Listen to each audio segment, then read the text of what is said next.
मार्कण्डेयमहर्षिकृतं जगन्नाथस्तोत्रम्। मार्कण्डेय उवाच देवदेव जगन्नाथ मायाबालवपुर्धर त्राहि मां चारुपद्माक्षः दुःखितं शरणागतं। सन्तप्तोऽस्मि सुरश्रेष्ठ संवर्ताख्येन वह्निना अङ्गारवर्षभीतं च त्राहि मां पुरुषोत्तम। शोषितश्च प्रचण्डेन वायुना जगदामुना विह्वलोऽहं तथा श्रान्तस्त्राहि मां पुरुषोत्तम। तापितश्च तथा मात्यैः प्रलयावर्तकादिभिः न शान्तिमधिगच्छामि त्राहि मां पुरुषोत्तम। त्रसितश्च क्षुधाविष्ठो दुःखितश्च जगत्पते त्रातारं नात्र पश्यामि त्राहि मां पुरुषोत्तम। अस्मिन्नेकार्णवे घोरे विनष्टे सचराचरे न चान्तमधिगच्छामि त्राहि मां पुरुषोत्तम। तवोदरे च देवेश मया दृष्टं चराचरं विस्मितोऽहं विषण्डश्च त्राहि मां पुरुषोत्तम। संसारेऽस्मिन्निरालम्बे प्रसीद पुरुषोत्तम। प्रसीद विबुधश्रेष्ठ प्रसीद विबुधप्रिय प्रसीद विबुधाम्नाथ प्रसीद विबुधालय। प्रसीद सर्वलोकेश जगत्कारणकारण प्रसीद सर्वकृद्देव प्रसीद मम भूधर। प्रसीद सलिलावास प्रसीद मधुसूदन। प्रसीद कमलाकान्त प्रसीद त्रिदशेश्वर। प्रसीद कंसकेशिघ्न प्रसीदारिष्टनाशन। प्रसीद कृष्णदैत्यघ्न प्रसीद धनुजान्तक। प्रसीद मथुरावास प्रसीद यदुनन्दन। प्रसीद शक्रावरज प्रसीद वरदाव्यय। त्वं बुद्धिप्रकृतिश्चैव सत्त्वाद्यास्त्वं जगत्पते त्वं नभस्त्वं मनश्चैव त्वमहङ्कार एव च। त्वं बुद्धिप्रकृतिश्चैव सत्त्वाद्यास्त्वं जगत्पते पुरुषस्त्वं जगद्व्यापी पुरुषादपि चोत्तमः। त्वमिन्द्रियाणि सर्वाणि शब्दाद्या विषयाः प्रभो। त्वं दिक्पालाश्च धर्माश्च वेदा यज्ञाः सदाक्षिणाः। त्वमिन्द्रस्त्वं शिवो देवस्त्वं हविस्त्वं हुताशनः। त्वं यमः पितृराड्देव त्वं रक्षोऽधिपतिः स्वयं। करुणस्त्वमपां नाथ त्वं वायुस्त्वं धनेश्वराः। त्वमीशानस्त्वमनन्तस्त्वं गणेशश्च षण्मुखः। वसवस्त्वं तथा रुद्रास्त्वमादित्याश्च खेचराः। दानवास्त्वं तथा यक्षास्त्वं दैत्याः समरुद्गणाः। सिद्धश्चाप्सरसो नागा गन्धर्वस्त्वं च चारणाः। पितरो बालखिल्याश्च प्रजानां पतयोच्युत। मुनयस्त्वं ऋषिगणास्त्वं अश्विनौ निशाचराः। अन्याश्च जातयस्त्वं हि यत्किञ्चिज्जीवसङ्गितं किं चात्र बहुनोक्तेन ब्रह्मादिस्तम्भगोचरं। भूतं भव्यं भविष्यं च त्वं जगत्सचराचरं यत्ते रूपं परं देव कूटस्थमचलध्रुवं। ब्रह्माद्यास्तन्न जानन्ति कथमन्ये अल्पमेधसः। देवशुद्धस्वभावोऽसि नित्यस्त्वं प्रकृतेः परः। अव्यक्तः शाश्वतोऽनन्तः सर्वव्यापी महेश्वरः। त्वमाकाशः परः शान्तो अजस्त्वं विभुरव्ययः। एवं त्वां निर्गुणं स्तोतुं कः शक्नोति निरञ्जनम्। स्तुतोऽसि यन्मया देव विकलेनाल्पचेतसा तत्सर्वं देवदेवेश क्षन्तुर्महसि चाव्ययम्। श्री जगन्नाथ स्तोत्रम संपूर्णम। इसी प्रकार के वीडियो देखने के लिए चैनल को सब्सक्राइब करें, वीडियो शेयर करें, लाइक करें। जय श्री राम। श्री गोविंद शरणागति स्तोत्रम। गोविंद गोकुलपते वसुदेव सूनो गोपाल कृष्ण गरुडध्वज गोपीनाथ। श्रीवासुदेव पुरुषोत्तम पद्मनाभ त्रायस्व केशव हरे शरणागतं माम्। ब्रह्मण्यदेव जनवल्लभ दीनबन्धो लक्ष्मीनिवास करुणालय कंसशत्रो वैकुण्ठनाथ धरणीधर धर्मरूप त्रायस्व केशव हरे शरणागतं मां लक्ष्मीपते कमललोचन कल्मषारे वाराह वामन जनार्दन नन्दसूनो पीताम्बरच्युत हरे मधुकैटभारे त्रायस्व केशव हरे शरणागतं मां श्रीरामचन्द्र रघुनाथ जगच्चरण्य राजीवलोचन धनुर्धर रावणारे सीतापते रघुपते रघुवीर राम त्रायस्व केशव हरे शरणागतं मां नारायणाव्यय विभो भवबन्धनाश वेदान्तवेद्य यदुनन्दन विश्वरूप श्रीवत्स श्रीधर गदाधर शङ्खपाणे त्रायस्व केशव हरे शरणागतं मां गोपीपते यदुपते नवनीतचौर वृन्दावने मुरलीधर पद्मपाणे गोवर्धनोद्धरणधीर मुकुन्द शौरे त्रायस्व केशव हरे शरणं गतं मां सर्वज्ञ सर्वद शरण्य कृपासमुद्र कारुण्यरूप कमलाकर कैटभारे दारिद्र्यदुःख विनिवारण विश्वबन्धो त्रायस्व केशव हरे शरणागतं मां हे राधिका प्रिय अनंत मुकुंद कृष्ण विश्वेश्वराखिल गुरो कमायताक्ष नारायणादिपुरुषेण पुराण विष्णु त्रायस्व केशव हरे शरणागतं मां हे यादवपते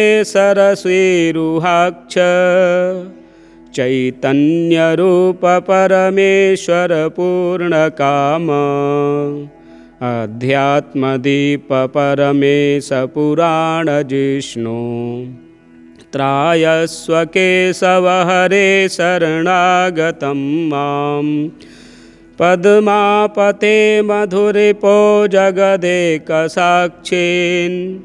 मृत्यार्तिनाशन नरेश्वर देवदेव चाणूरमर्दन चतुर्भुज चक्रपाणे त्रायस्व केशव हरे शरणागतं मां भो राधिका हृदय जीवन सुंदरांग ब्रह्मादिदेव परिपालक दैत्यशत्रो केशी प्रलम्ब बकधेनुक प्राणहारिन् त्रायस्व केशव हरे शरणागतं मां श्रीकृष्ण शरणस्तोत्रं तदीयगुणसंयुतं सर्वाशुभहरं दिव्यं पठनाद्भक्तिदन्नृणां श्रीगोविंद शरणागतिस्तोत्रं सम्पूर्णम् 12 नामैः स्तोत्रं श्रीगणेशाय नमः। शृणुध्वं मुनयः सर्वे गोपालस्य महात्मनः अनन्तस्याप्रमेयस्य नाम 12 स्तवम् अर्जुनाय पुरा गीतं गोपालेन महात्मना द्वारकायां प्रार्थयते यशोदायाश्च सन्निधौ विनियोगः अस्य श्रीदिव्यद्वादशनामस्तोत्रमहामन्त्रस्य फाल्गुनऋषिः अनुष्टुप् छन्दः श्रीकृष्णः परमात्मा देवता। ॐ बीजं स्वाहेति शक्तिः श्रीगोपालकृष्णप्रीत्यर्थे जपे विनियोगः। अथ ध्यानम्। जानुभ्यामपि धावन्तं बाहुभ्यामतिसुन्दरं शकुण्डलालकं बालं गोपालं चिन्तयेद्बुधः। प्रथमं तु हरिं वन्द्यं द्वितीयं केशवं तथा तृतीयं पद्मनाभं तु चतुर्थं वामनं तथा पञ्चमं वेदगर्भं च षष्ठं तु मधुसूदनं सप्तमं वासुदेवं च वाराहं चाष्टमं तथा नवमं पुण्डरीकाक्षं दशमं तु जनार्दनं कृष्णमेकादशं प्रोक्तं द्वादशं श्रीधरं तथा एतद्द्वादशनामानि मया प्रोक्तानि फाल्गुन कालत्रये पठेद्यस्तु तस्य पुण्यफलं शृणु। चान्द्रायणसहस्रस्य कन्यादानशतस्य च अश्वमेधसहस्रस्य फलमाप्नोति मानवः। श्रीमहाभारते अरण्यपर्वणि श्रीकृष्णार्जुनसंवादे द्वादशनामस्तोत्रं सम्पूर्णम्। मार्कण्डेयमहर्षिकृतं जगन्नाथस्तोत्रम्। मार्कण्डेय उवाच देवदेव जगन्नाथ मायाबालवपुर्धर त्राहि मां चारुपद्माक्षः दुःखितं शरणागतं सन्तप्तोऽस्मि सुरश्रेष्ठ संवर्ताख्येन वह्निना अंगारवर्षभीतं च त्राहि मां पुरुषोत्तम शोषितश्च प्रचण्डेन वायुना जगदामुना विह्वलोऽहं तथा श्रान्तस्त्राहि मां पुरुषोत्तम तापितश्च तथा मात्यैः प्रलयावर्तकादिभिः न शान्तिमधिगच्छामि त्राहि मां पुरुषोत्तम त्रसितश्च क्षुधाविष्ठो दुःखितश्च जगत्पते त्रातारं नात्र पश्यामि त्राहि मां पुरुषोत्तम अस्मिन्नेकार्णवे घोरे विनष्टे सचराचरे न चान्तमधिगच्छामि त्राहि मां पुरुषोत्तम तवोदरे च देवेश मया दृष्टं चराचरं विस्मितोऽहं विषण्डश्च त्राहि मां पुरुषोत्तम संसारेऽस्मिन्निरालम्बे प्रसीद पुरुषोत्तम प्रसीद विबुधश्रेष्ठ प्रसीद विबुधप्रिय प्रसीद विबुधां नाथ प्रसीद विबुधालय प्रसीद सर्वलोकेश जगत्कारणकारण प्रसीद सर्वकृद्देव प्रसीद मम भूधर प्रसीद सलिलावास प्रसीद मधुसूदन प्रसीद कमलाकान्त प्रसीद त्रिदशेश्वर प्रसीद कंसकेशिघ्न प्रसीदारिष्टनाशन प्रसीद कृष्णदैत्यघ्न प्रसीद धनुजान्तक प्रसीद मथुरावास प्रसीद यदुनन्दन प्रसीद शक्रावरज प्रसीद वरदाव्यय त्वं बुद्धिः प्रकृतिश्चैव सत्त्वाद्यास्त्वं जगत्पते त्वं नभस्त्वं मनश्चैव त्वमहङ्कार एव च त्वं बुद्धिः प्रकृतिश्चैव सत्त्वाद्यास्त्वं जगत्पते पुरुषस्त्वं जगद्व्यापी पुरुषादपि चोत्तमः त्वमिन्द्रियाणि सर्वाणि शब्दाद्या विषयाः प्रभो त्वं दिक्पालाश्च धर्माश्च वेदा यज्ञाः सदाक्षिणाः त्वमिन्द्रस्त्वं शिवो देवस्त्वं हविस्त्वं हुताशनः त्वं यमः पितृराड्देव त्वं रक्षोऽधिपतिः स्वयं करुणस्त्वमपां नाथ त्वं वायुस्त्वं धनेश्वराः त्वमीशानस्त्वमनन्तस्त्वं गणेशश्च षण्मुखः वसवस्त्वं तथा रुद्रास्त्वमादित्याश्च खेचराः दानवास्त्वं तथा यक्षास्त्वं दैत्याः समरुद्गणाः सिद्धश्चाप्सरसो नागा गन्धर्वस्त्वं च चारणाः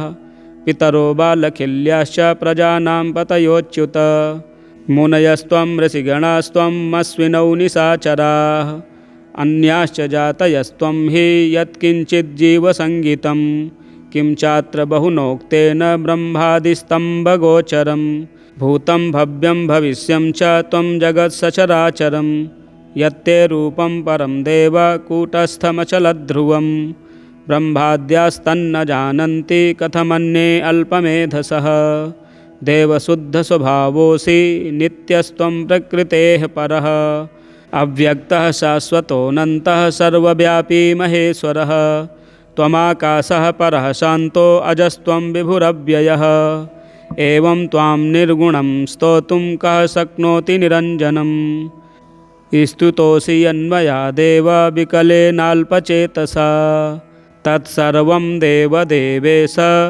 क्षन्तुर्महसि चाव्ययम्। श्री जगन्नाथ स्तोत्रम संपूर्णम। इसी प्रकार के वीडियो देखने के लिए चैनल को सब्सक्राइब करें, वीडियो शेयर करें, लाइक करें। जय श्री राम। श्री गोविंद शरणागति स्तोत्रम। गोविंद गोकुलपते वसुदेव सूनो गोपाल कृष्ण गरुड़ध्वज गोपीनाथ श्रीवासुदेव पुरुषोत्तम पद्मनाभ त्रायस्व केशव हरे शरणागतं माम् ब्रह्मण्यदेव जनवल्लभ दीनबन्धो लक्ष्मीनिवास करुणालय कंसशत्रो वैकुण्ठनाथ धरणीधर धर्मरूप त्रायस्व केशव हरे शरणागतं माम् लक्ष्मीपते कमललोचन कल्मषारे वाराह वामन जनार्दन नन्दसूनो पीताम्बरच्युत हरे मधुकैटभारे त्रायस्व केशव हरे शरणागतं माम् श्रीरामचन्द्र रघुनाथ जगच्चरण्य राजीवलोचन धनुर्धर रावणारे सीतापते रघुपते रघुवीर राम त्रायस्व केशव हरे शरणागतं माम् नारायणाव्यय विभो भवबन्धनाश वेदांत वेद्य यदुनन्दन विश्वरूप श्रीवत्स श्रीधर गदाधर शङ्खपाणे त्रायस्व केशव हरे शरणागतं माम् गोपीपते यदुपते नवनीतचौर वृन्दावने समुरलीधर पद्मपाणे गोवर्धनोद्धरणधीर मुकुन्द शौरे त्रायस्व केशव हरे शरणं गतं माम् सर्वज्ञ सर्वद शरण्य कृपासमुद्र कारुण्यरूप कमलाकर कैटभारे दारिद्र्यदुःख विनिवारण विश्वबन्धो त्रायस्व केशव हरे शरणागतं माम् हे राधिका प्रिय अनंत मुकुंद कृष्ण विश्वेश्वराखिल गुरो कमायताक्ष नारायणादिपुरुषेण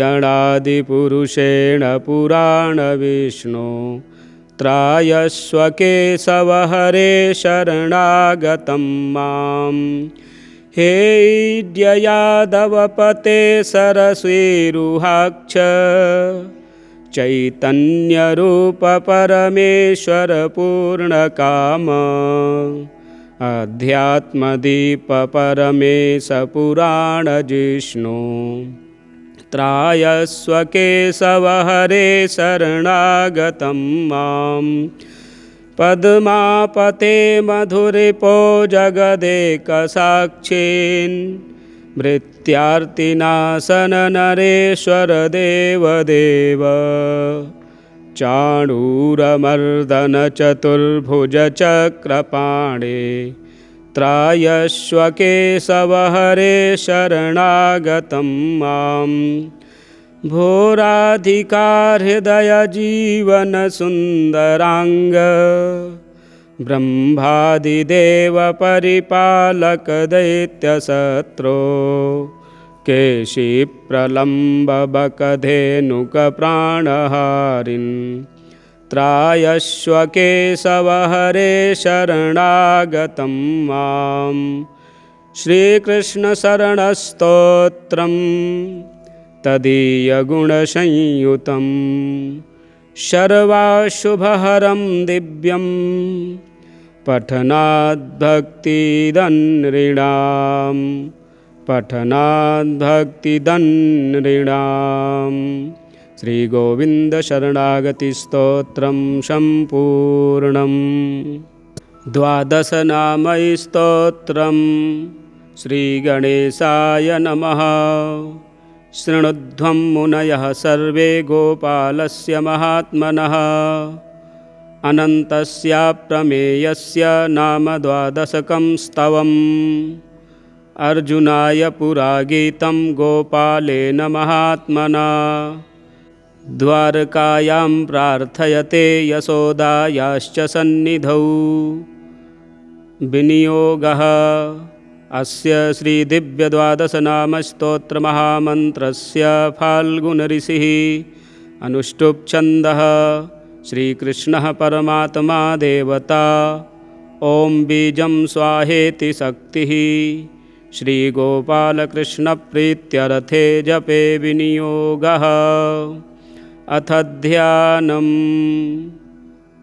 जानुभ्यामपि धावन्तं बाहुभ्यामतिसुन्दरं शकुण्डलालकं बालं गोपालं चिन्तयेद्बुधः प्रथमं तु हरिं वन्द्यं द्वितीयं केशवं तथा तृतीयं पद्मनाभं तु चतुर्थं वामनं तथा पंचमं वेदगर्भं च षष्ठं तु मधुसूदनं सप्तमं वासुदेवं च वाराहं चाष्टमं तथा नवमं पुण्डरीकाक्षं दशमं तु जनार्दनं कृष्णमेकादशं प्रोक्तं द्वादशं श्रीधरं तथा एतद्12 नामानि मया प्रोक्तानि फाल्गुन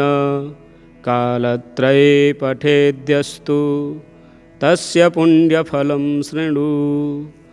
चान्द्रायणसहस्रस्य कन्यादानशतस्य च अश्वमेधसहस्रस्य फलमाप्नोति मानवः। श्रीमहाभारते अरण्यपर्वणि श्रीकृष्णार्जुनसंवादे 12 नामस्तोत्रं सम्पूर्णम्। मार्कण्डेयमहर्षिकृतं जगन्नाथस्तोत्रम्। मार्कण्डेय उवाच देवदेव जगन्नाथ मायाबालवपुर्धर त्राहि मां चारुपद्माक्षः दुःखितं शरणागतं सन्तप्तोऽस्मि सुरश्रेष्ठ संवर्ताख्येन वह्निना अंगारवर्षभीतं च त्राहि मां पुरुषोत्तम शोषितश्च प्रचण्डेन वायुना जगदामुना विह्वलोहं तथा श्रान्तस्त्राहि मां पुरुषोत्तम तापितश्च तथा मात्यैः प्रलयावर्तकादिभिः न शान्तिमधिगच्छामि त्राहि मां पुरुषोत्तम त्रसितश्च क्षुधाविष्ठो दुःखितश्च जगत्पते त्रातारं नात्र पश्यामि त्राहि मां पुरुषोत्तम अस्मिन्नेकार्णवे घोरे विनष्टे सचराचरे न चान्तमधिगच्छामि त्राहि मां पुरुषोत्तम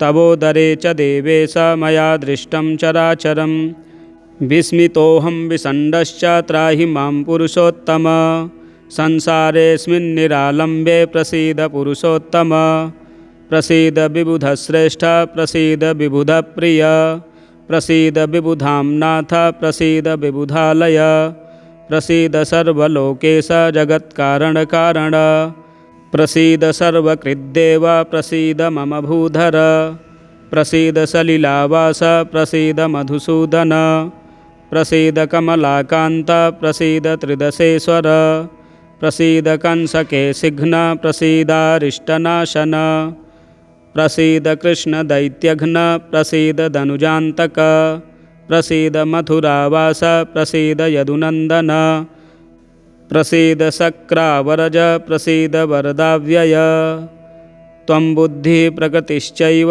सत्त्वाद्यास्त्वं जगत्पते त्वं नभस्त्वं मनश्चैव त्वमहङ्कार एव च त्वं बुद्धिप्रकृतिश्चैव सत्त्वाद्यास्त्वं जगत्पते पुरुषस्त्वं जगद्व्यापी पुरुषादपि चोत्तमः त्वमिन्द्रियाणि सर्वाणि शब्दाद्या विषयाः प्रभो त्वं दिक्पालाश्च धर्माश्च वेदा यज्ञाः सदाक्षिणाः त्वमिन्द्रस्त्वं शिवो देवस्त्वं हविस्त्वं हुताशनः त्वं यमः पितृराड्देव त्वं रक्षोऽधिपतिः स्वयं करुणस्त्वमपां नाथ त्वं वायुस्त्वं धनेश्वराः त्वमीशानस्त्वमनन्तस्त्वं गणेशश्च षण्मुखः वसवस्त्वं तथा रुद्रास्त्वमादित्याश्च खेचराः दानवास्त्वं तथा यक्षास्त्वं दैत्याः समरुद्गणाः सिद्धश्चाप्सरसो नागा गन्धर्वस्त्वं च चारणाः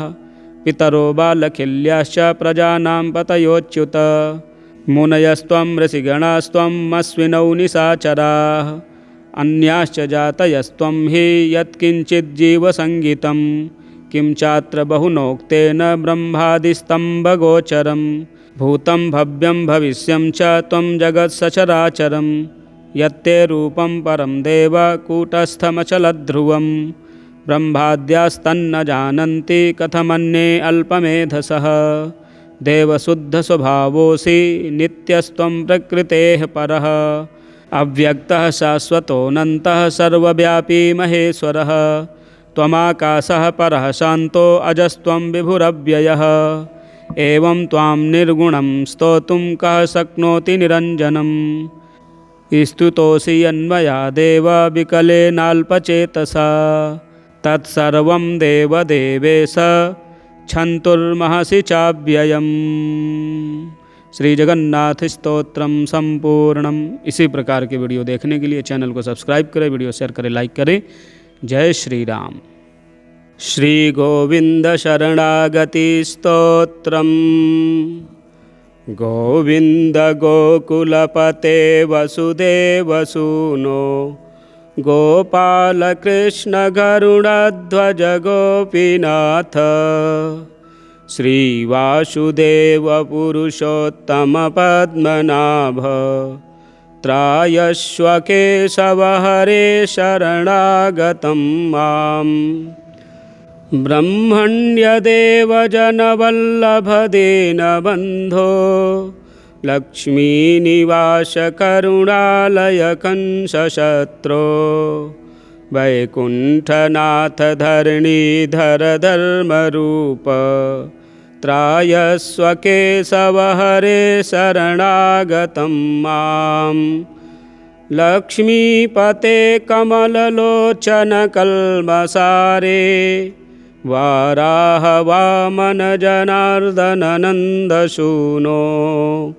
पीताम्बरच्युत हरे मधुकैटभारे त्रायस्व केशव हरे शरणागतं माम् श्रीरामचन्द्र रघुनाथ जगच्चरण्य राजीवलोचन धनुर्धर रावणारे सीतापते रघुपते रघुवीर राम त्रायस्व केशव हरे शरणागतं माम् नारायणाव्ययविभो भवबन्धनाश वेदान्तवेद्य यदुनन्दन विश्वरूप श्रीवत्स श्रीधर गदाधर शङ्खपाणे त्रायस्व केशव हरे शरणागतं मां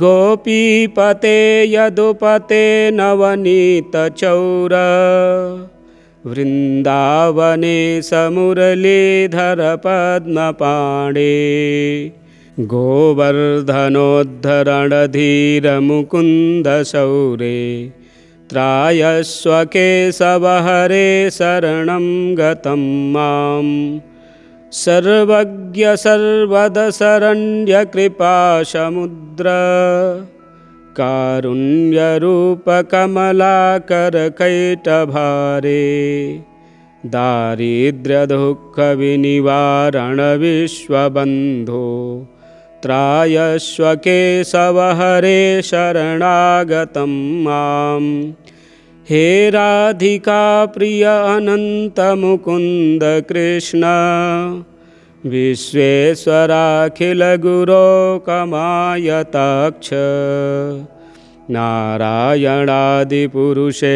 पुराण विष्णु त्रायस्व केशव हरे शरणागतं मां हे यादवपते सरस्वीरुहाक्ष चैतन्यरूप परमेश्वर पूर्णकाम अध्यात्मदीप परमेश पुराण जिष्णु त्रायस्व केशव हरे शरणागतं मां पद्मापते मधुरिपो जगदेकसाक्षीन् मृत्यार्तिनाशन नरेश्वर देवदेव चाणूरमर्दन चतुर्भुज चक्रपाणे त्रायस्व केशव हरे शरणागतं मां भो राधिका हृदय जीवन सुंदरांग ब्रह्मादिदेव परिपालक दैत्यशत्रो केशी प्रलम्ब बकधेनुक प्राणहारिन् त्रायस्व केशव हरे शरणागतं मां श्रीकृष्ण शरणस्तोत्रम् तदीयगुणसंयुतं सर्वाशुभहरं दिव्यं पठनाद्भक्तिदन्नृणां श्रीगोविन्द शरणागतिस्तोत्रं सम्पूर्णम् 12 नामैः स्तोत्रं श्रीगणेशाय नमः। शृणुध्वं मुनयः सर्वे गोपालस्य महात्मनः अनन्तस्याप्रमेयस्य नाम 12 स्तवम् अर्जुनाय पुरा गीतं गोपालेन महात्मना द्वारकायां प्रार्थयते यशोदायाश्च सन्निधौ विनियोगः अस्य श्रीदिव्यद्वादशनामस्तोत्रमहामन्त्रस्य फाल्गुनऋषिः अनुष्टुप्छन्दः श्रीकृष्णः परमात्मा देवता ॐ बीजं स्वाहेति शक्तिः श्रीगोपालकृष्णप्रीत्यर्थे जपे विनियोगः। अथ ध्यानम् जानुभ्यामपि धावन्तं बाहुभ्यामतिसुन्दरं शकुण्डलालकं बालं गोपालं चिन्तयेद्बुधः। प्रथमं तु हरिं वन्द्यं द्वितीयं केशवं तथा तृतीयं पद्मनाभं तु चतुर्थं वामनं तथा पंचमं वेदगर्भं च षष्ठं तु मधुसूदनं सप्तमं वासुदेवं च वाराहं चाष्टमं तथा नवमं पुण्डरीकाक्षं दशमं तु जनार्दनं कृष्णमेकादशं प्रोक्तं द्वादशं श्रीधरं तथा एतद्द्वादशनामानि मया प्रोक्तानि फाल्गुन कालत्रये पठेद्यस्तु तस्य पुण्यफलं शृणु। चान्द्रायणसहस्रस्य कन्यादानशतस्य च अश्वमेधसहस्रस्य फलमाप्नोति मानवः। श्रीमहाभारते अरण्यपर्वणि श्रीकृष्णार्जुनसंवादे द्वादशनामस्तोत्रं सम्पूर्णम्। मार्कण्डेयमहर्षिकृतं जगन्नाथस्तोत्रम्। मार्कण्डेय उवाच देवदेव जगन्नाथ मायाबालवपुर्धर त्राहि मां चारुपद्माक्षः दुःखितं शरणागतं सन्तप्तोऽस्मि सुरश्रेष्ठ संवर्ताख्येन वह्निना अङ्गारवर्षभीतं च त्राहि मां पुरुषोत्तम शोषितश्च प्रचण्डेन वायुना जगदामुना विह्वलोऽहं तथा श्रान्तस्त्राहि मां पुरुषोत्तम तापितश्च तथा मात्यैः प्रलयावर्तकादिभिः न शान्तिमधिगच्छामि त्राहि मां पुरुषोत्तम त्रसितश्च क्षुधाविष्ठो दुःखितश्च जगत्पते त्रातारं नात्र पश्यामि त्राहि मां पुरुषोत्तम अस्मिन्नेकार्णवे घोरे विनष्टे सचराचरे न चान्तमधिगच्छामि त्राहि मां पुरुषोत्तम तवोदरे च देवेश मया दृष्टं चराचरं विस्मितोऽहं विषण्डश्च त्राहि मां पुरुषोत्तम संसारेऽस्मिन्निरालम्बे प्रसीद पुरुषोत्तम प्रसीद विबुधश्रेष्ठ प्रसीद विबुधप्रिय प्रसीद विबुधाम्नाथ प्रसीद विबुधालय प्रसीद सर्वलोकेश जगत्कारणकारण प्रसीद सर्वकृद्देव प्रसीद मम भूधर प्रसीद सलिलावास प्रसीद मधुसूदन प्रसीद कमलाकान्त प्रसीद त्रिदशेश्वर प्रसीद कंसकेशिघ्न प्रसीदारिष्टनाशन प्रसीद कृष्णदैत्यघ्न प्रसीद धनुजान्तक प्रसीद मथुरावास प्रसीद यदुनन्दन प्रसीद शक्रावरज प्रसीद वरदाव्यय त्वं बुद्धिप्रकृतिश्चैव सत्त्वाद्यास्त्वं जगत्पते त्वं नभस्त्वं मनश्चैव त्वमहङ्कार एव च त्वं बुद्धिप्रकृतिश्चैव सत्त्वाद्यास्त्वं जगत्पते पुरुषस्त्वं जगद्व्यापी पुरुषादपि चोत्तमः त्वमिन्द्रियाणि सर्वाणि शब्दाद्या विषयाः प्रभो त्वं दिक्पालाश्च धर्माश्च वेदा यज्ञाः सदाक्षिणाः त्वमिन्द्रस्त्वं शिवो देवस्त्वं हविस्त्वं हुताशनः त्वं यमः पितृराड्देव त्वं रक्षोऽधिपतिः स्वयं करुणस्त्वमपां नाथ त्वं वायुस्त्वं धनेश्वराः त्वमीशानस्त्वमनन्तस्त्वं गणेशश्च षण्मुखः वसवस्त्वं तथा रुद्रास्त्वमादित्याश्च खेचराः दानवास्त्वं तथा यक्षास्त्वं दैत्याः समरुद्गणाः सिद्धश्चाप्सरसो नागा गन्धर्वस्त्वं च चारणाः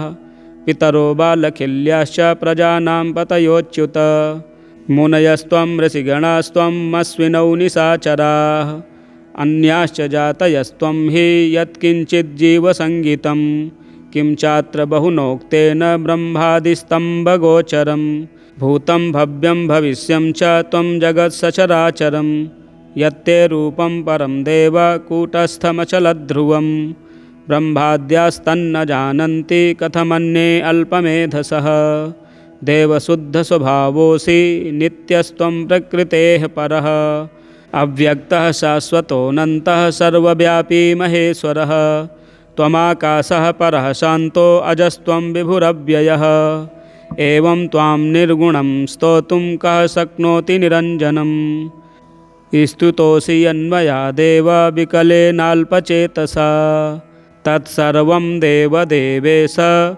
क्षन्तुर्महसि चाव्ययम् श्री जगन्नाथ स्तोत्रम संपूर्णम। इसी प्रकार के वीडियो देखने के लिए चैनल को सब्सक्राइब करें, वीडियो शेयर करें, लाइक करें।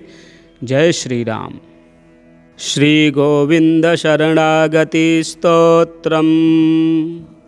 गोविंद गोकुलपते वसुदेवसूनो गोपाल कृष्ण गरुडध्वज गोपीनाथ श्रीवासुदेव पुरुषोत्तम पद्मनाभ त्रायस्व केशव हरे शरणागतं माम्। ब्रह्मण्यदेव जनवल्लभ दीनबन्धो लक्ष्मीनिवास करुणालय कंसशत्रो वैकुण्ठनाथ धरणीधर धर्मरूप त्रायस्व केशव हरे शरणागतं माम्। लक्ष्मीपते कमललोचन कल्मषारे वाराह वामन जनार्दन नन्दसूनो पीताम्बरच्युत हरे मधुकैटभारे त्रायस्व केशव हरे शरणागतं माम्। श्रीरामचन्द्र रघुनाथ जगच्चरण्य राजीवलोचन धनुर्धर रावणारे सीतापते रघुपते रघुवीर राम त्रायस्व केशव हरे शरणागतं माम्। नारायणाव्यय विभो भवबन्धनाश वेदान्त वेद्य यदुनन्दन विश्वरूप श्रीवत्स श्रीधर गदाधर शङ्खपाणे त्रायस्व केशव हरे शरणागतं माम्। गोपीपते यदुपते नवनीतचौर वृन्दावने मुरलीधर पद्मपाणे गोवर्धनोद्धरणधीर मुकुन्द शौरे त्रायस्व केशव हरे शरणं गतं माम्। सर्वज्ञ सर्वद शरण्य कृपासमुद्र कारुण्यरूप कमलाकर कैटभारे दारिद्र्य दुःख विनिवारण विश्वबन्धो त्रायस्व केशव हरे शरणागतं माम्। हे राधिका प्रिय अनंत मुकुंद कृष्ण विश्वेश्वराखिल गुरो कमायताक्ष नारायणादिपुरुषेण पुराण विष्णु त्रायस्व केशव हरे शरणागतं माम्। हे यादवपते सरस्वीरुहाक्ष चैतन्यरूप परमेश्वर पूर्णकाम अध्यात्मदीप परमेश पुराण जिष्णु त्रायस्व केशव हरे शरणागतं माम्। पद्मापते मधुरिपो जगदेकसाक्षीन् मृत्यार्तिनाशन नरेश्वर देवदेव चाणूरमर्दन चतुर्भुज चक्रपाणे त्रायस्व केशव हरे शरणागतं माम्। भोराधिका हृदय जीवन सुंदरांग ब्रह्मादिदेव परिपालक दैत्यशत्रो केशी प्रलम्ब बकधेनुक प्राणहारिन् त्रायस्व केशव हरे शरणागतं माम्। श्रीकृष्ण शरणस्तोत्रम् तदीयगुणसंयुतं सर्वाशुभहरं दिव्यं पठनाद्भक्तिदन्नृणां पठनाद्भक्तिदन्नृणां श्रीगोविन्दशरणागतिस्तोत्रं सम्पूर्णम्। 12नामस्तोत्रं श्रीगणेशाय नमः। शृणुध्वं मुनयः सर्वे गोपालस्य महात्मनः। अनन्तस्याप्रमेयस्य नाम 12कं स्तवम्।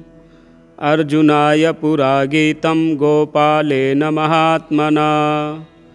द्वारकायां प्रार्थयते यशोदायाश्च सन्निधौ।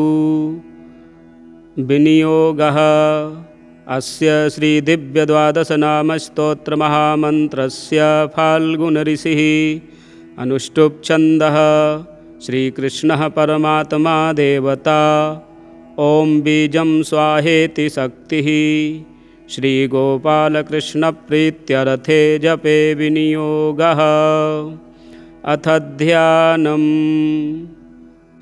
जानुभ्यामपि धावन्तं बाहुभ्यामतिसुन्दरं शकुण्डलालकं बालं गोपालं चिन्तयेद्बुधः।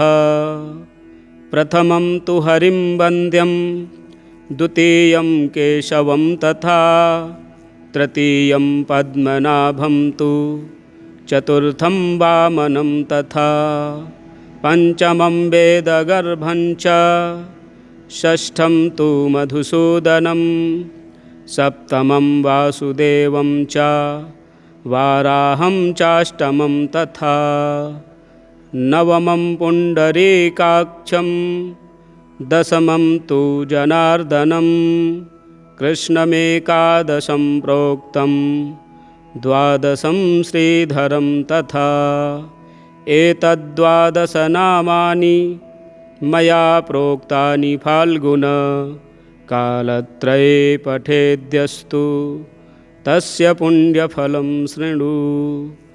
चान्द्रायणसहस्रस्य कन्यादानशतस्य च अश्वमेधसहस्रस्य फलमाप्नोति मानवः। श्रीमहाभारते अरण्यपर्वणि श्रीकृष्णार्जुनसंवादे 12नामस्तोत्रं सम्पूर्णम्। मार्कण्डेयमहर्षिकृतं जगन्नाथस्तोत्रम्।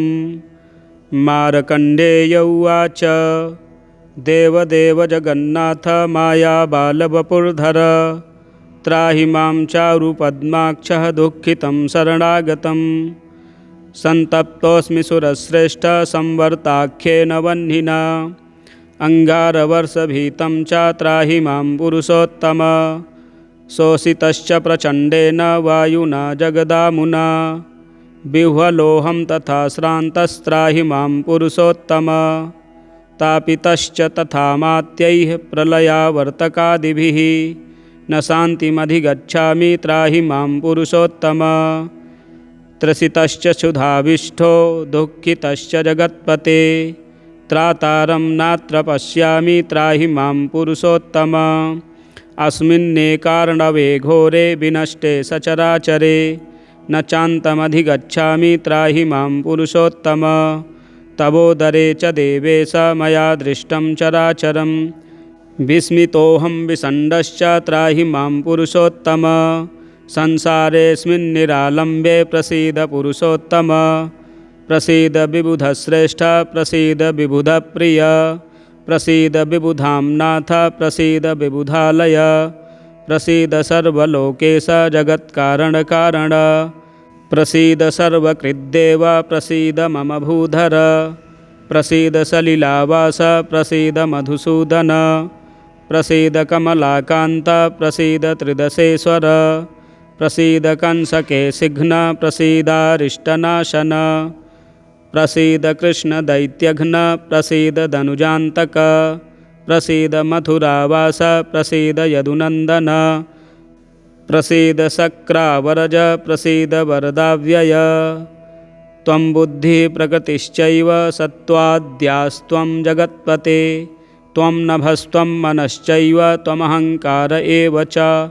त्वं बुद्धिप्रकृतिश्चैव सत्त्वाद्यास्त्वं जगत्पते पुरुषस्त्वं जगद्व्यापी पुरुषादपि चोत्तमः त्वमिन्द्रियाणि सर्वाणि शब्दाद्या विषयाः प्रभो त्वं दिक्पालाश्च धर्माश्च वेदा यज्ञाः सदाक्षिणाः त्वमिन्द्रस्त्वं शिवो देवस्त्वं हविस्त्वं हुताशनः त्वं यमः पितृराड्देव त्वं रक्षोऽधिपतिः स्वयं करुणस्त्वमपां नाथ त्वं वायुस्त्वं धनेश्वराः त्वमीशानस्त्वमनन्तस्त्वं गणेशश्च षण्मुखः वसवस्त्वं तथा रुद्रास्त्वमादित्याश्च खेचराः दानवास्त्वं तथा यक्षास्त्वं दैत्याः समरुद्गणाः सिद्धश्चाप्सरसो नागा गन्धर्वस्त्वं च चारणाः पितरो बालखिल्याश्च प्रजानां पतयोच्युत मुनयस्त्वं ऋषिगणास्त्वं अश्विनौ निशाचराः अन्याश्च जातयस्त्वं हि यत्किञ्चिज्जीवसङ्गितं किं चात्र बहुनोक्तेन ब्रह्मादिस्तम्भगोचरं भूतं भव्यं भविष्यं च त्वं जगत्सचराचरं यत्ते रूपं परं देव कूटस्थमचलध्रुवं ब्रह्माद्यास्तन्न जानन्ति कथमन्ये अल्पमेधसः देवशुद्धस्वभावोऽसि नित्यस्त्वं प्रकृतेः परः अव्यक्तः शाश्वतोऽनन्तः सर्वव्यापी महेश्वरः त्वमाकाशः परः शान्तो अजस्त्वं विभुरव्ययः एवं त्वां निर्गुणं स्तोतुं कः शक्नोति निरञ्जनम् स्तुतोऽसि यन्मया देव विकलेनाल्पचेतसा तत्सर्वं देवदेवेश क्षन्तुर्महसि चाव्ययम्। श्री जगन्नाथ स्तोत्रम संपूर्णम। इसी प्रकार के वीडियो देखने के लिए चैनल को सब्सक्राइब करें, वीडियो शेयर करें, लाइक करें। जय श्री राम। श्री गोविंद शरणागति स्तोत्रम। गोविंद गोकुलपते वसुदेव सूनो गोपाल कृष्ण गरुड़ध्वज गोपीनाथ श्रीवासुदेव पुरुषोत्तम पद्मनाभ त्रायस्व केशव हरे शरणागतं माम् ब्रह्मण्यदेव जनवल्लभ दीनबन्धो लक्ष्मीनिवास करुणालय कंसशत्रो वैकुण्ठनाथ धरणीधर धर्मरूप त्रायस्व केशव हरे शरणागतं माम् लक्ष्मीपते कमललोचन कल्मषारे वाराह वामन जनार्दन नन्दसूनो पीताम्बरच्युत हरे मधुकैटभारे त्रायस्व केशव हरे शरणागतं माम् श्रीरामचन्द्र रघुनाथ जगच्चरण्य राजीवलोचन धनुर्धर रावणारे सीतापते रघुपते रघुवीर राम त्रायस्व केशव हरे शरणागतं माम् नारायणाव्यय विभो भवबन्धनाश वेदांत वेद्य यदुनन्दन विश्वरूप श्रीवत्स श्रीधर गदाधर शङ्खपाणे त्रायस्व केशव हरे शरणागतं माम्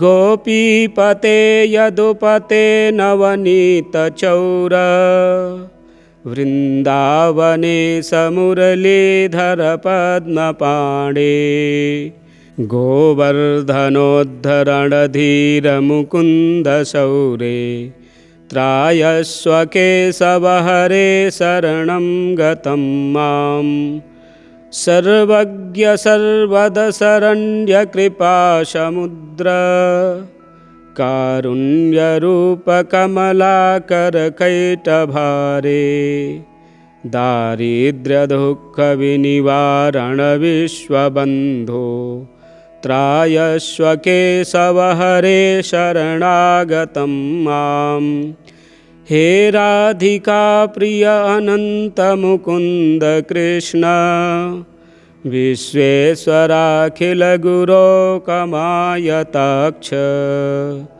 नारायणादिपुरुषेण पुराण विष्णु त्रायस्व केशव हरे शरणागतं मां हे यादवपते सरस्वीरुहाक्ष चैतन्यरूप परमेश्वर पूर्णकाम अध्यात्मदीप परमेश पुराण जिष्णु त्रायस्व केशव हरे शरणागतं मां पद्मापते मधुरिपो जगदेकसाक्षीन्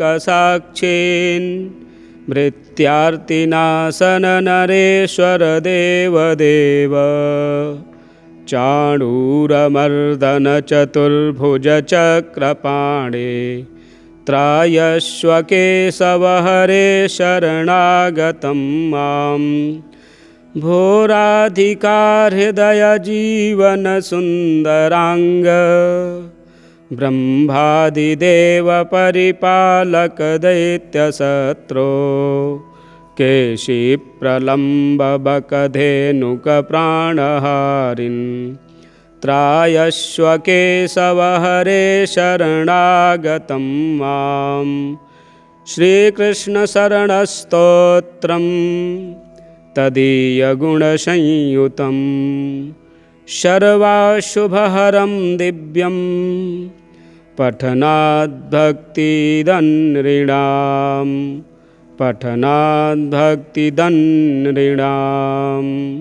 श्रीगोविन्दशरणागतिस्तोत्रं सम्पूर्णम् 12 स्तोत्रं श्रीगणेशाय नमः।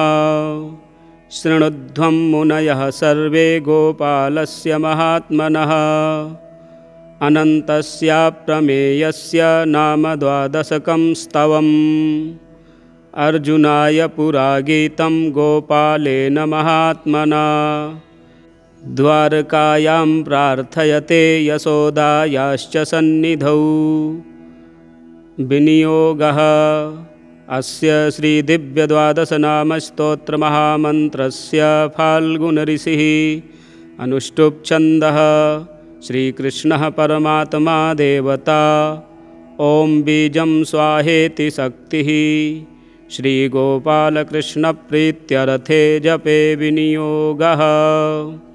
अथ ध्यानम्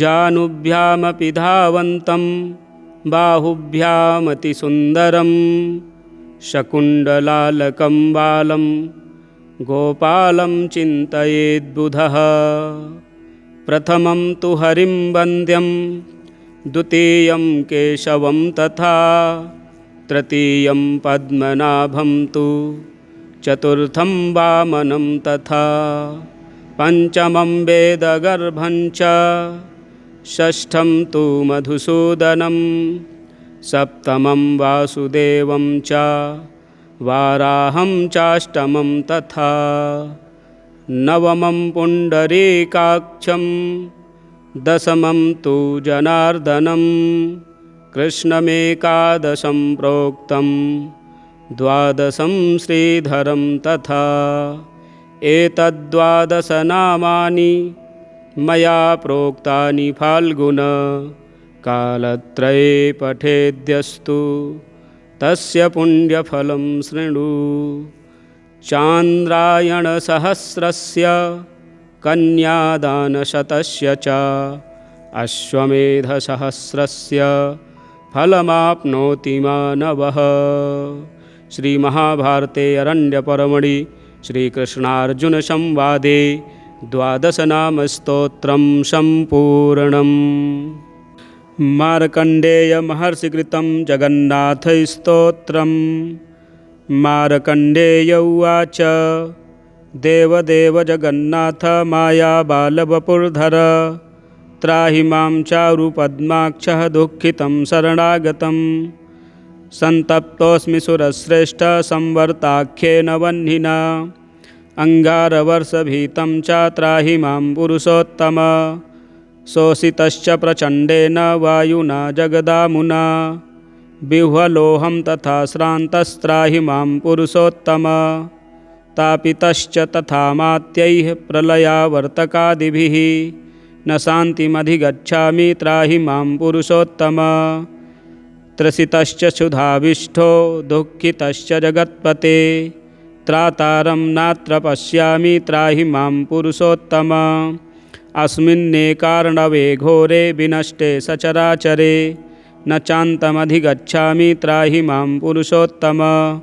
तवोदरे च देवेश मया दृष्टं चराचरं विस्मितोऽहं विषण्डश्च त्राहि मां पुरुषोत्तम संसारेऽस्मिन्निरालम्बे प्रसीद पुरुषोत्तम प्रसीद विबुधश्रेष्ठ प्रसीद विबुधप्रिय प्रसीद विबुधाम्नाथ प्रसीद विबुधालय प्रसीद सर्वलोकेश जगत्कारणकारण प्रसीद सर्वकृद्देव प्रसीद मम भूधर प्रसीद सलिलावास प्रसीद मधुसूदन प्रसीद कमलाकान्त प्रसीद त्रिदशेश्वर प्रसीद कंसकेशिघ्न प्रसीदारिष्टनाशन प्रसीद कृष्णदैत्यघ्न प्रसीद धनुजान्तक प्रसीद मथुरावास प्रसीद यदुनन्दन प्रसीद शक्रावरज प्रसीद वरदाव्यय त्वं बुद्धिः प्रकृतिश्चैव सत्त्वाद्यास्त्वं जगत्पते त्वं नभस्त्वं मनश्चैव त्वमहङ्कार एव च त्वं बुद्धिः प्रकृतिश्चैव सत्त्वाद्यास्त्वं जगत्पते पुरुषस्त्वं जगद्व्यापी पुरुषादपि चोत्तमः त्वमिन्द्रियाणि सर्वाणि शब्दाद्या विषयाः प्रभो त्वं दिक्पालाश्च धर्माश्च वेदा यज्ञाः सदाक्षिणाः त्वमिन्द्रस्त्वं शिवो देवस्त्वं हविस्त्वं हुताशनः त्वं यमः पितृराड्देव त्वं रक्षोऽधिपतिः स्वयं करुणस्त्वमपां नाथ त्वं वायुस्त्वं धनेश्वराः त्वमीशानस्त्वमनन्तस्त्वं गणेशश्च षण्मुखः वसवस्त्वं तथा रुद्रास्त्वमादित्याश्च खेचराः दानवास्त्वं तथा यक्षास्त्वं दैत्याः समरुद्गणाः सिद्धश्चाप्सरसो नागा गन्धर्वस्त्वं च चारणाः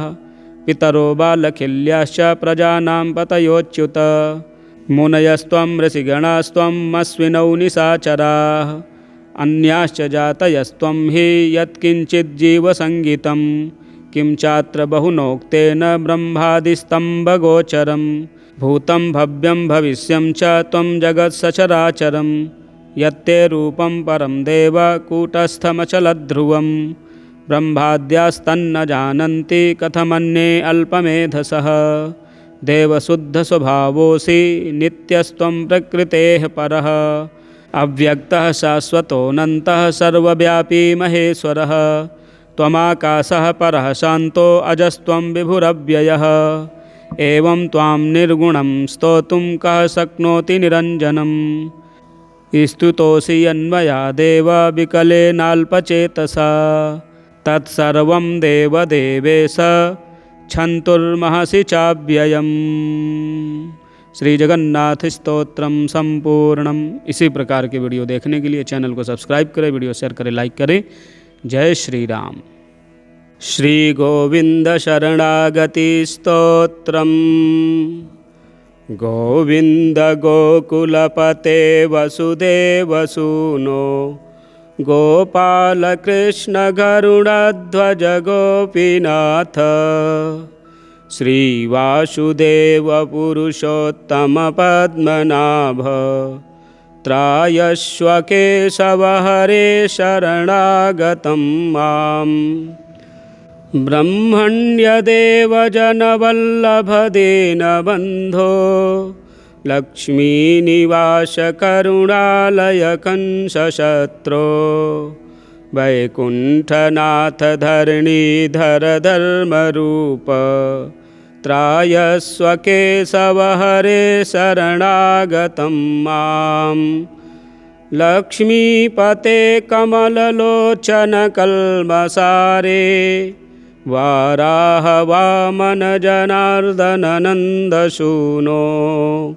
पीताम्बरच्युत हरे मधुकैटभारे त्रायस्व केशव हरे शरणागतं मां श्रीरामचन्द्र रघुनाथ जगच्चरण्य राजीवलोचन धनुर्धर रावणारे सीतापते रघुपते रघुवीर राम त्रायस्व केशव हरे शरणागतं मां नारायणाव्यय विभो भवबन्धनाश वेदान्तवेद्य यदुनन्दन विश्वरूप श्रीवत्स श्रीधर गदाधर शङ्खपाणे त्रायस्व केशव हरे शरणागतं मां गोपीपते यदुपते नवनीतचौर वृन्दावने मुरलीधर पद्मपाणे गोवर्धनोद्धरणधीर मुकुन्द शौरे त्रायस्व केशव हरे शरणं गतं मां सर्वज्ञ सर्वदशरण्य कृपासमुद्र कारुण्यरूप कमलाकर कैटभारे दारिद्र्यदुःख विनिवारण विश्वबन्धो त्रायस्व केशव हरे शरणागतं मां हे राधिका प्रिय अनंत मुकुंद कृष्ण विश्वेश्वराखिल गुरो कमायताक्ष नारायणादिपुरुषेण पुराण विष्णु त्रायस्व केशव हरे शरणागतं मां हे यादवपते सरस्वीरुहाक्ष चैतन्यरूप परमेश्वर पूर्णकाम अध्यात्मदीप परमेश पुराण जिष्णु त्रायस्व केशव हरे शरणागतं मां पद्मापते मधुरिपो जगदेकसाक्षीन् मृत्यार्तिनाशन नरेश्वर देवदेव चाणूरमर्दन चतुर्भुज चक्रपाणे त्रायस्व केशव हरे शरणागतं मां भोराधिका हृदय जीवन सुंदरांग ब्रह्मादिदेव परिपालक दैत्यशत्रो केशी प्रलम्ब बकधेनुक प्राणहारिन् त्रायस्व केशव हरे शरणागतं मां श्रीकृष्ण शरणस्तोत्रम् तदीयगुणसंयुतं सर्वाशुभहरं दिव्यं पठनाद्भक्तिदन्नृणां श्रीगोविन्दशरणागतिस्तोत्रं सम्पूर्णम् 12 स्तोत्रं श्रीगणेशाय नमः। शृणुध्वं मुनयः सर्वे गोपालस्य महात्मनः अनन्तस्याप्रमेयस्य नाम 12 स्तवम् अर्जुनाय पुरागीतं गोपालेन महात्मना द्वारकायां प्रार्थयते यशोदायाश्च सन्निधौ विनियोगः अस्य श्रीदिव्य 12 नाम स्तोत्र महामन्त्रस्य फाल्गुनऋषिः अनुष्टुप् छन्दः श्रीकृष्णः परमात्मा देवता ॐ बीजं स्वाहेति शक्तिः श्रीगोपालकृष्णप्रीत्यर्थे जपे विनियोगः। अथ ध्यानम् जानुभ्यामपि धावन्तं बाहुभ्यामतिसुन्दरं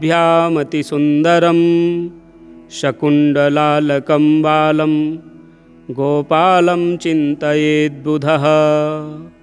प्रथमं तु हरिं वन्द्यं द्वितीयं केशवं तथा तृतीयं पद्मनाभं तु चतुर्थं वामनं तथा पञ्चमं वेदगर्भं च षष्ठं तु मधुसूदनं सप्तमं वासुदेवं च वाराहं चाष्टमं तथा नवमं पुण्डरीकाक्षं दशमं तु जनार्दनं कृष्णमेकादशं प्रोक्तं द्वादशं श्रीधरं तथा एतद्द्वादशनामानि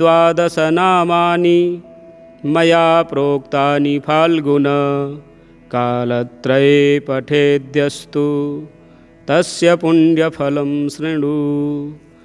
चान्द्रायणसहस्रस्य कन्यादानशतस्य च अश्वमेधसहस्रस्य फलमाप्नोति मानवः। श्रीमहाभारते अरण्यपर्वणि श्रीकृष्णार्जुनसंवादे 12नामस्तोत्रं सम्पूर्णम्। मार्कण्डेयमहर्षिकृतं जगन्नाथस्तोत्रम्। मार्कण्डेय उवाच देवदेव जगन्नाथ मायाबालवपुर्धर त्राहि मां चारुपद्माक्षः दुःखितं शरणागतं सन्तप्तोऽस्मि सुरश्रेष्ठ संवर्ताख्येन वह्निना अङ्गारवर्षभीतं च त्राहि मां पुरुषोत्तम शोषितश्च प्रचण्डेन वायुना जगदामुना बिह्वलोहं तथा श्रान्तस्त्राहि मां पुरुषोत्तम तापितश्च तथा मात्यैः प्रलयावर्तकादिभिः न शान्तिमधिगच्छामि त्राहि मां पुरुषोत्तम त्रसितश्च क्षुधाविष्ठो दुःखितश्च जगत्पते त्रातारं नात्र पश्यामि त्राहि मां पुरुषोत्तम अस्मिन्नेकार्णवे घोरे विनष्टे सचराचरे न चान्तमधिगच्छामि त्राहि मां पुरुषोत्तम तवोदरे च देवेश मया दृष्टं चराचरं विस्मितोऽहं विषण्डश्च त्राहि मां पुरुषोत्तम संसारेऽस्मिन्निरालम्बे प्रसीद पुरुषोत्तम प्रसीद विबुधश्रेष्ठ प्रसीद विबुधप्रिय प्रसीद विबुधाम्नाथ प्रसीद विबुधालय प्रसीद सर्वलोकेश जगत्कारणकारण प्रसीद सर्वकृद्देव प्रसीद मम भूधर प्रसीद सलिलावास प्रसीद मधुसूदन प्रसीद कमलाकान्त प्रसीद त्रिदशेश्वर प्रसीद कंसकेशिघ्न प्रसीदारिष्टनाशन प्रसीद कृष्णदैत्यघ्न प्रसीद धनुजान्तक प्रसीद मथुरावास प्रसीद यदुनन्दन प्रसीद शक्रावरज प्रसीद वरदाव्यय त्वं बुद्धिप्रकृतिश्चैव सत्त्वाद्यास्त्वं जगत्पते त्वं नभस्त्वं मनश्चैव त्वमहङ्कार एव च त्वं बुद्धिप्रकृतिश्चैव सत्त्वाद्यास्त्वं जगत्पते पुरुषस्त्वं जगद्व्यापी पुरुषादपि चोत्तमः त्वमिन्द्रियाणि सर्वाणि शब्दाद्या विषयाः प्रभो त्वं दिक्पालाश्च धर्माश्च वेदा यज्ञाः सदाक्षिणाः त्वमिन्द्रस्त्वं शिवो देवस्त्वं हविस्त्वं हुताशनः त्वं यमः पितृराड्देव त्वं रक्षोऽधिपतिः स्वयं करुणस्त्वमपां नाथ त्वं वायुस्त्वं धनेश्वराः त्वमीशानस्त्वमनन्तस्त्वं गणेशश्च षण्मुखः वसवस्त्वं तथा रुद्रास्त्वमादित्याश्च खेचराः दानवास्त्वं तथा यक्षास्त्वं दैत्याः समरुद्गणाः सिद्धश्चाप्सरसो नागा गन्धर्वस्त्वं च चारणाः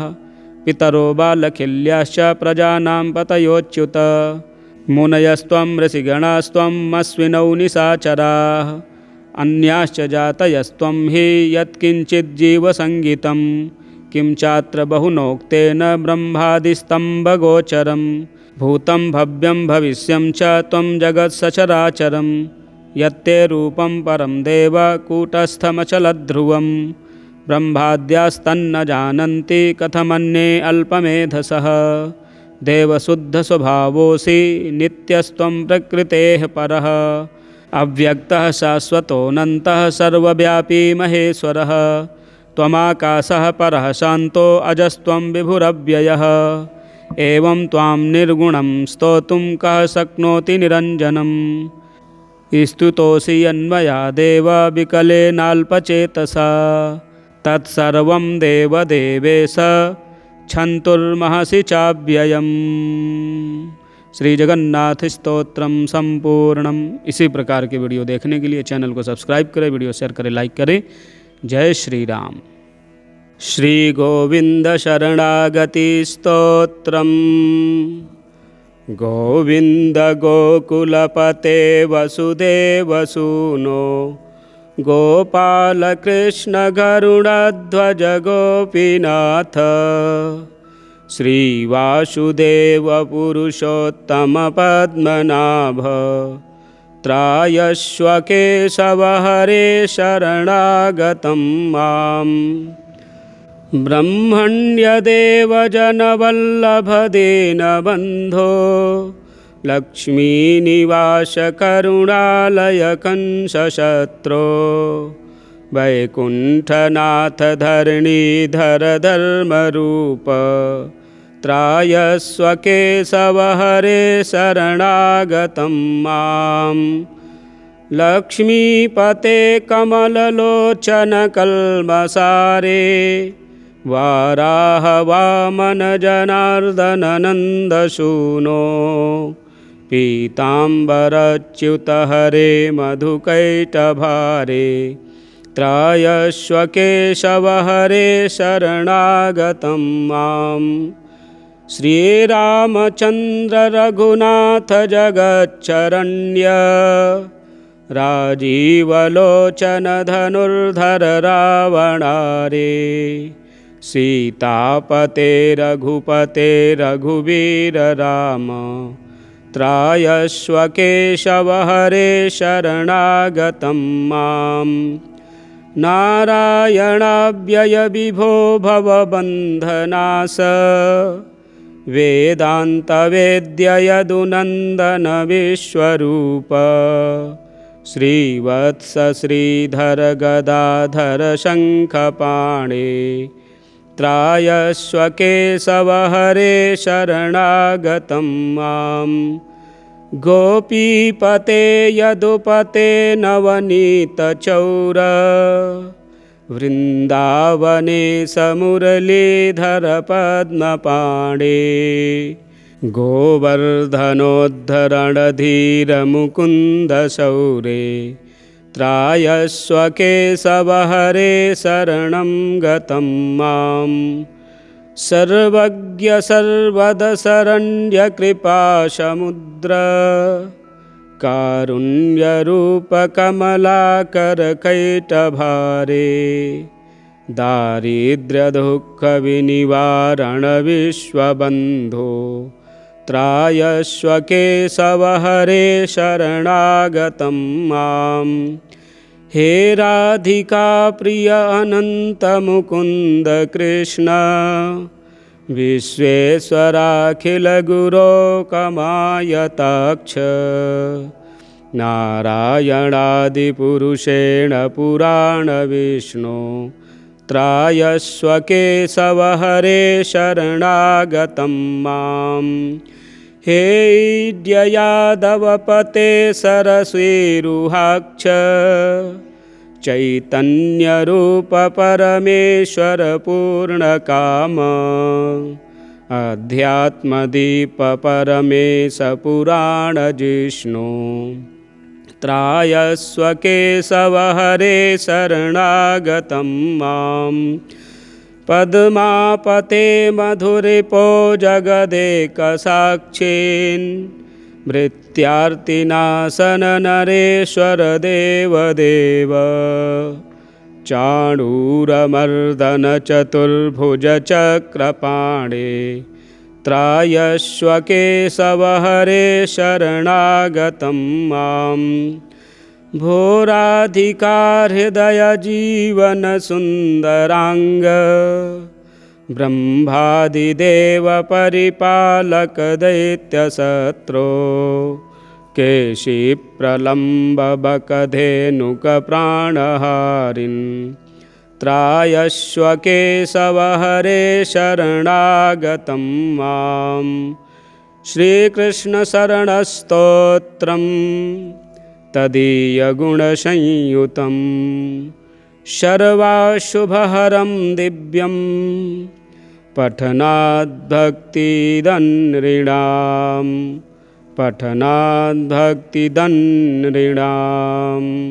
श्रीगोविन्दशरणागतिस्तोत्रं सम्पूर्णम्। 12 स्तोत्रम्। श्रीगणेशाय नमः। शृणुध्वं मुनयः सर्वे गोपालस्य महात्मनः अनन्तस्याप्रमेयस्य नाम 12 स्तवम्। अर्जुनाय पुरा गीतं गोपालेन महात्मना द्वारकायां प्रार्थयते यशोदायाश्च सन्निधौ। विनियोगः अस्य श्रीदिव्यद्वादशनामस्तोत्रमहामन्त्रस्य फाल्गुनऋषिः अनुष्टुप्छन्दः श्रीकृष्णः परमात्मा देवता। ॐ बीजं स्वाहेति शक्तिः श्रीगोपालकृष्णप्रीत्यर्थे जपे विनियोगः। अथ ध्यानम्। जानुभ्यामपि धावन्तं बाहुभ्यामतिसुन्दरं शकुण्डलालकं बालं गोपालं चिन्तयेद्बुधः। प्रथमं तु हरिं वन्द्यं द्वितीयं केशवं तथा तृतीयं पद्मनाभं तु चतुर्थं वामनं तथा पञ्चमं वेदगर्भं च षष्ठं तु मधुसूदनं सप्तमं वासुदेवं च वाराहं चाष्टमं तथा नवमं पुण्डरीकाक्षं दशमं तु जनार्दनं कृष्णमेकादशं प्रोक्तं द्वादशं श्रीधरं तथा। एतद्12 नामानि मया प्रोक्तानि फाल्गुन कालत्रये पठेद्यस्तु तस्य पुण्यफलं शृणु। चान्द्रायणसहस्रस्य कन्यादानशतस्य च अश्वमेधसहस्रस्य फलमाप्नोति मानवः। श्रीमहाभारते अरण्यपर्वणि श्रीकृष्णार्जुनसंवादे 12 नामस्तोत्रं सम्पूर्णम्।